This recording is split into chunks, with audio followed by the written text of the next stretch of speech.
পিতার বর্তমান বয়স পুত্রের বয়সের 3 গুণ। তার মানে কি, পুত্রের যত বয়স হবে তার থেকে 3 গুণ বেশি হবে পিতার বয়স। তো পুত্রের বয়স যদি আপনার x বছর হয়, তাহলে পিতার বয়স হবে কত? 3x, 3x, 3 গুণ, যেহেতু এটা পুত্রের বয়স, এটা হচ্ছে পিতার বয়স।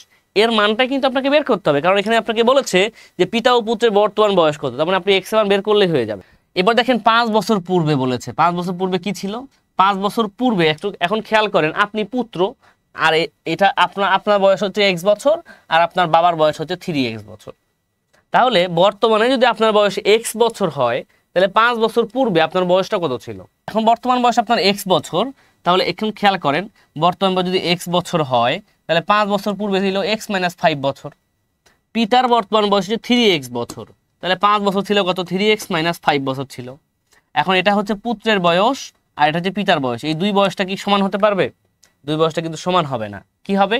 ওই যে বলছে 5 বছর পূর্বে পিতার বয়স পুত্রের বয়সের 4 গুণ ছিল, মানে পুত্রের বয়সের সঙ্গে 4 গুণ করলে তখন কিন্তু সমান হয়ে যাবে।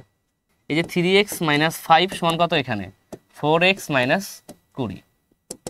ব্যাস, এবার এখানে আছে 4x, এখানে আছে 3x।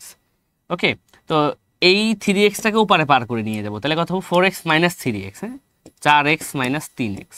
ওকে, এবারে -5, আর এখানে হবে +20। তাহলে এখানে আমরা পাবো কত? x1 কত পাবো? 15 পাবো। হ্যাঁ, এই যে পেয়ে গেলাম x1 15। তো x1 যদি 15 হয়, তাহলে কি হবে? x হচ্ছে পুত্রের বয়স, পুত্রের বয়স 15 বছর, তো পিতার বয়স কত? 3x, অর্থাৎ 3 × 45। তাহলে একটা হবে 45 এবং একটা হবে 15।